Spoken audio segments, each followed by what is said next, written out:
Number 1. As I was growing up, there were multiple times where I was followed around and had no clue about it.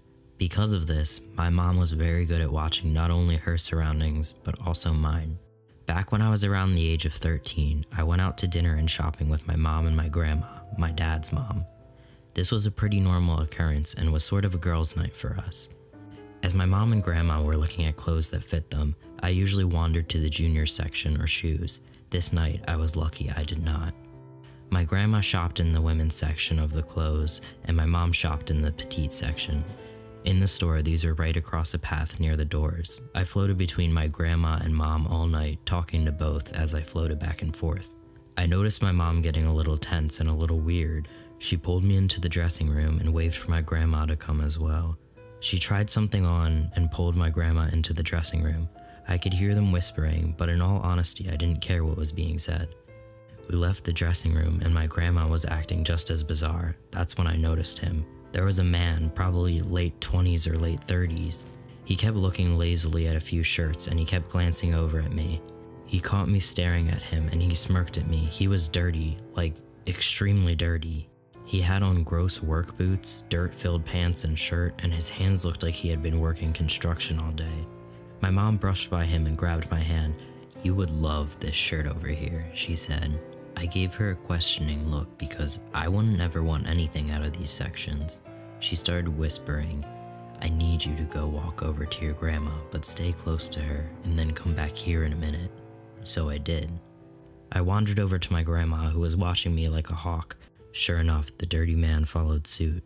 Immediately walking out of the petite section, my grandma picked stuff up, but I could see her watching him out of the corner of her eye. I walked back over to my mom and he followed along a few seconds later.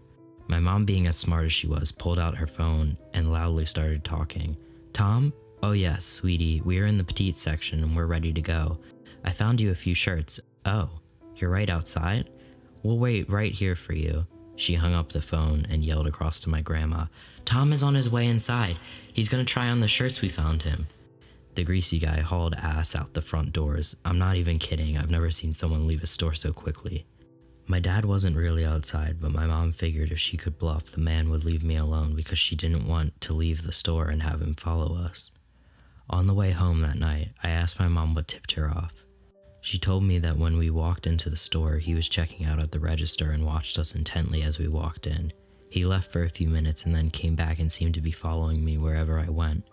He never picked anything up and had followed along for over 30 minutes, even following us into the dressing room. She was worried because it was late, around 9 p.m., and the store was surrounded by woods and lakes and she didn't want him following us out to our car or trying anything. In her mind, if he was brazen enough to try and follow me around the store, he would be that way outside as well. So weird greasy man, let's not meet again. Number 2. For some background, we were all mid-20s girls from the Midwest. The first of my friends was getting married, so naturally a bunch of us went to Las Vegas for a bachelorette party. Having never been to Vegas before, we were having a blast. The story began on our last night out. We were at a pool party this day, and one of the girls, Brittany, got plastered. She had to be taken home and put in bed, so she didn't make it out that night. We actually had 2 rooms on 2 different floors, one on like the 16th floor and one on the 6th floor, so she stayed in a room on the 6th floor. There was a DJ playing a show at our hotel that night, and it was decided that we would go there for convenience. The maid of honor was one of those people that knew everyone one way or another, and an old friend was a promoter for this club. He was able to not only get us in free, but get us a table with free bottle service. We all thought this was the most amazing thing ever and took advantage of free drinks. As you may know, Vegas is expensive. One of the girls, Danielle, and I go to the bathroom, and by the time we make it back to the table, our party had been dispersed. The bouncer dropped us like a hot potato and told us, "This isn't your table anymore, someone bought it." We were bummed because not only did we have to go to the general peasant area, but we were now all split up. Everyone was drunk and not responding to texts, and it was too loud to call. Hoping the rest of the girls were together, me and Danielle stayed and enjoyed the concert until around 2 a.m. before walking back to our rooms. She was staying in the 6th floor and I was on the 16th. We split up on the elevator to go to our separate rooms, but mine was already preoccupied by 4 of the girls, all passed out. I called Danielle and told her I was coming down, but she warned me that Megan was in the room crying hysterically and she's not sure what happened. As I get to their room, we learn the truth, still one of the scariest things to happen to someone I know. This next part is as told by Megan. I was enjoying the concert until I got split up from everyone. I decided to walk back to the room as I was tired and go on the elevator with several people, and I was the only one getting off of my floor, or so I thought.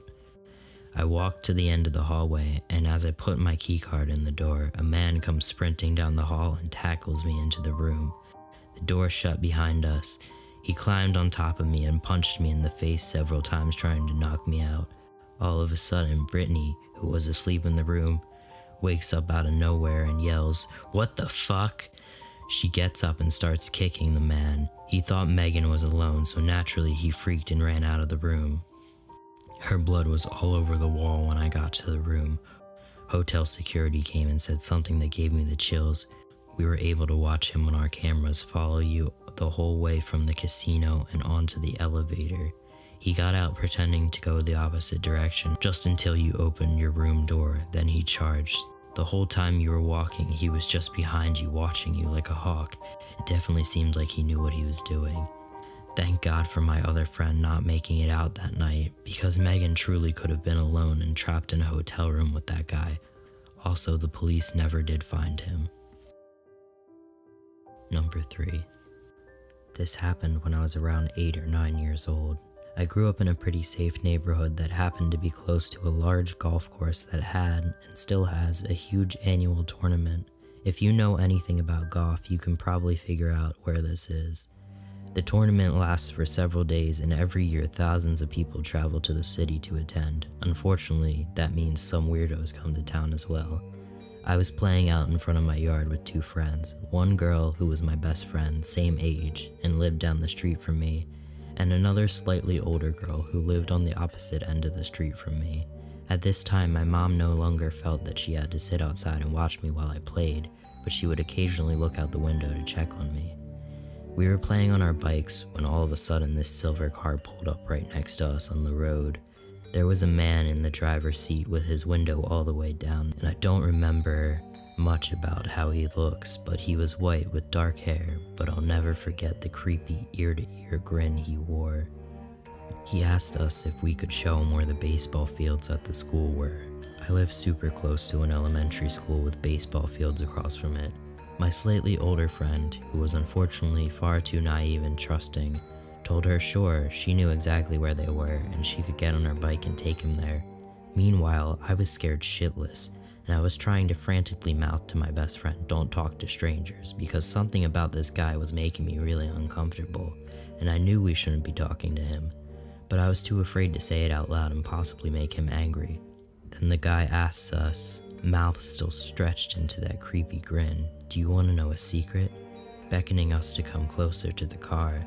Silently, we all shook our heads, too afraid to speak, and even my naive friend had enough sense to not approach the car. Are you sure? Are you sure you don't want to know a secret?" Still grinning again, we all nodded. Surprisingly, he just said okay and drove off. I immediately went inside and told my mom what had happened, and she called the police. Luckily, my older brother, who was a teenager at the time, happened to catch a glimpse of the car right before it had pulled away and was able to identify it as a Grand Am. The police came out to our house and told us that 2 other girls had reported the same man in the same car, asking them if they would show him where the baseball fields were. In a twist of fate, a few hours later, the 2 teenage girls who lived next door to my best friend came to get her so they could walk her home, and they told us that they were the ones who had been approached by the same man asking about the baseball fields. Luckily, they had trusted their gut and hadn't gone with him either. The police never did find the guy, but my mom was convinced he was someone in town for the golf tournament, which was occurring at the time. Fortunately, we never heard news that anyone had actually gotten kidnapped by him. So, creepy man with the Cheshire grin who wants to share your secret? Let's not meet.